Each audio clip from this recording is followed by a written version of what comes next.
Ampifaliana lehibe no andraisako anao eto amin'izao vavaka sy fampahirezana izao ary miarabanao amin'ny anaran'i Jesosy Kristy. Ny fiadanan'Andriamanitra anie ho aminao sy ho amin'ny ankohonanao. Ampifaliana hatrany no izarako aminao ihany koa ny tenin'Andriamanitra ary ny fanahy masina anie hampandreny sofim-panahinao mba handrenisanao azy amin'ity androany ity. Hiaraka hivavaka isika. Misaotra anao tokoa izay ray tsara indrindra ny amin'ny fahasoavana izay arotsaka ao aminay ka itao manao anay andrenisanay anao. Misaotra betsaka ny amin'ny teny izay omenao ary ny ampahalalanao sy ampahafantaranao anay izany teninao izany Andriamanitra.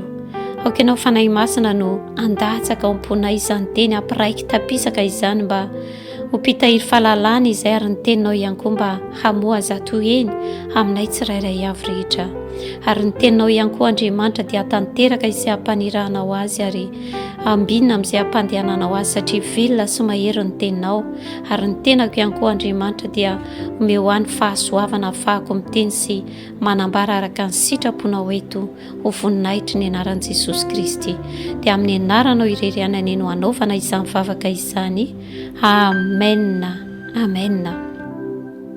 Araka ny Korintiana voalohany toko fahenina andininy fasifika hatramin'ny faha 12 dia ahitantsika karazana sakana folo izay tsy ahafahan'ny olona mandova an'Andriamanitra ary amin'ity androany ity tsika dia hijery ny sakana fahavalo dia ny mpimamo. Ny mpimamo dia tsy afaka handova an'Andriamanitra, ny mpimamo dia tsy afaka ny hompiray lova amin'ny Jesosy Kristy. Ny olona antsoina hoe mpimamo dia olona miaina amin'ny famamona ary matoa misy ny mpimamo dia mazava be fa misy ny zavatra izay mahamamo azy ary tsy nitoka ihany akory no mampamamy ny olona fa ankoatra ny toka dia ao koa ireo antsoina hoe zava-mahadomelina toy ny rongony, ny sigara, ny paraky, ny kokaina sy izay zavatra tsindron'ny olona amin'ny tenany izay mitondra azy amin'izany famamona izany. Ary amin'ny resaka toka aritsika dia tsy hoe ny toka gasy ihany akory no hoe mitondra ny olona amin'ny famamona fa ao anatin'izany ihany koa ny whisky na ny roma na ny labera na ny divay izany sy ireo zava-pisotro izay mety mahamamy ny olona. Amen. Ny zanak'Andriamanitra ry hava-malala dia tsy tokony ho fatra-paniry toka na ho fatra-pisotro fa ny zanak'Andriamanitra dia tokony tahiry mandrakariva ny tena ho amin'ny fahamasinana satria izay tsy manam-pahamasinana dia tsy ahita ny tompo. Ary voalaza ny Korintiana voalohany toko 7:17 raha misy manimba ny tempolin'Andriamanitra dia ho somban'Andriamanitra kosa izy fa masina ny tempolin'Andriamanitra dia ianareo izany. Ianao ny tempolin'Andriamanitra, ianao ny tempolo ny fanahy masina, ianao ilay tranon'Andriamanitra velona amin'ny fanahy ka dia manoloana ny tenin'Andriamanitra ianao anjaranao mijery ny tenanao manoloana izany fitaratra lehibe n'Andriamanitra izany ary mino fa fanahin'Andriamanitra ihany koa dia tena hoe mampahafantatra anao izay zavatra tiany sy tsy tiany rehefa mihaino azy ianao. Ny toka ry hava-malala dia mitondra ny olona amin'ny fahantrana. Ny toka ry hava-malala dia manosika ny olona amin'ny hanao zavatra tsy araka ny sitrapon'Andriamanitra. Ao anatin'izany ny fitsangatsangana raha mandinika isika ny ohabolana toko 7 dia manomboka eo amin'ny 5:7 ka hatramin'ny 5:30 izay tsy hovakiko fa lava izany. Fa voalohany indrindra aloha dia mampirisika antsika ny tenin'Andriamanitra aza mijery ny divay noho ny amenany sy ny fangano haniny ao anaty gilasy na hoe ao anaty vera sy ny fikoriany mahafinaritra. Tena mampirisika antsika Andriamanitra hoe amin'ny alala mpanompo matovy soratra ato anatin'ny tenin'Andriamanitra ato anatin'ny Baiboly dia ho fananarana ho anasenao mba tsy hijery na hoe hitsiritra ny divay ao anaty vera isika na fikoriany mahafinaritra. Amen. Fa voalaza ny tenin'Andriamanitra fa amin'ny farany dia anaikitra toy ny bibilava izy ary anindrona toy ny menarana. Raha mandinika isika amin'io tenin'Andriamanitra io ihany dia ny olona izay misotro toka dia miaina ao anatin'ny fanenenana. Ny olona misotro toka dia miaina ao anatin'ny fifandirana ao anatin'ny fahantrana satria miteny ny tenin'Andriamanitra aniza ny indrisy, aniza ny endre, aniza ny fifandirana, aniza ny fitolokona. Ary raha mijery ihany koa isika dia na ianao ara tsy mpisotro ianao na tsy mpifoka ianao na tsy mpihinana ianao zavatra izay mety mahamamo anao dia milaza aminao hoe aza minamana amin'izay mpiboboka divay. Voalaza ny tenin'Andriamanitra izany eo any andininy 20 ohabolana toko 7 andininy 20 aza misakaiza amin'izay mpiboboka divay Amen. Amin'ny namana ianao tehirizo ny tenanao amin'ny fahamasinana, fa izay tsy manam-pahamasinana hoy ny tompo dia tsy ahita azy. Amen. Fa ny fahamamoana ary hava-malala dia faharatsiana eo anatrehan'Andriamanitra, fahadalana sakana izay tsy ahafahan'ny olona miditra eo amin'ny fanjakan'Andriamanitra. Fa ny olona izay miaina ao anatin'izany dia tsy mahalala ny tenany ary voalaza ny tenin'Andriamanitra fa toy ny olona mirediredy izy, toy ny olona izay zany hoe ny fahamamoana dia manosika ny olona amin'ny fijangajangana araka ny voalaza eo amin'ny 9:telopolo ka hatramin'ny 5:telopolo eo. Ny fahamamoana na fisotrotoka dia mitondra ny olona na manosika ny olona ihany koa hisain-dratsy ao anatin'ny fony ao sy mirediredy. Amen.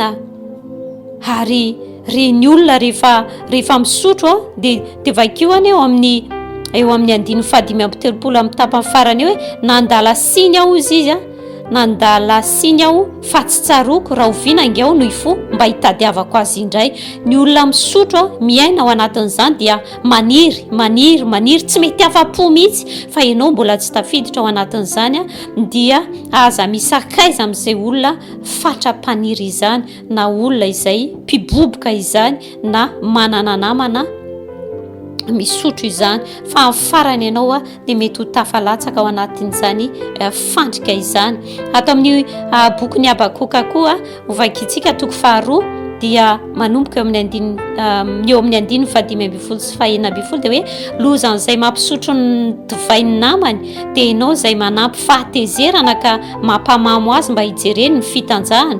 Efa feno henatra ianao fa tsy voninahitra, mba sotroy koa ka mitanjaha, hatolotra anao ny kapoaka eny an-tanana ankavanan'i Jehova ary fahamenarana ho amin'ny voninahitra ao. Amen. Ny fisotrotoka koa ry hava-malala dia manafa-boninahitra, na dia olona manam-boninahitra na dia olona ambony ary ianao kanefa miaina ao anatin'izany fisotrotoka izany, miaina ao anatin'izany famamoana izany, ary niza miaina ao anatin'izany dia tadio fa sady manala baraka ny tenanao ianao no mampidina ny tenanao, manala amboninahitra ny tenanao. Amen. Ary tsy hoe ianao ihany fa niza ihany koa mampisotro ny divay ny namany, izay mampisotro ny hafa ihany koa dia ho hafa baraka ary tadio tsara fa tsy ho hafa maina eo anatrehan'Andriamanitra. Amen. Ka dia amin'ity androan'ity Andriamanitra dia mampirisika anao hatrany. Aryamijery ihany koa moa tsika ohabolana toko 2:30 dia ahitantsika ny fananarandreny ho an'ny zanany lahy izay hanjaka, dia mba tsy ho fatra-paniry toka, mba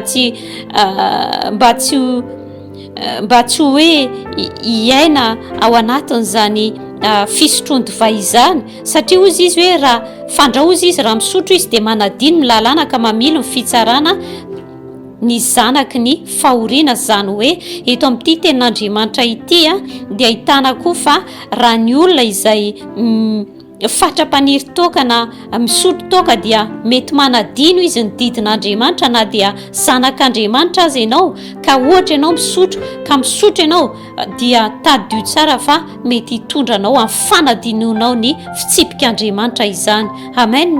Ka dia mety mamily ianao ny fitsarana ary mety hiaina ianao anatin'izany zavatra tsy araka ny sitrapon'Andriamanitra, ary mbola betsaka moa ny zavatra hoe mbola mikasika izany resaka hoe famamona izany na fisotrotoka izany na fifohana, fa izany rehetrarehetra izany na dia tsy voasoratra tamin'ny tenin'Andriamanitra hoe aza mifoka sigara ianao, fa mino fa ny fanahin'Andriamanitra ilay mpanazava dia hanazava ny sainao, ary ny tenin'Andriamanitra koa ilay fitaratra lehibe dia mampahafantatra anao rehefa manoloana n'izany tenin'Andriamanitra zany ianao dia hitanao izay mbola kilema rehetra aminao ka tokony hoesorina.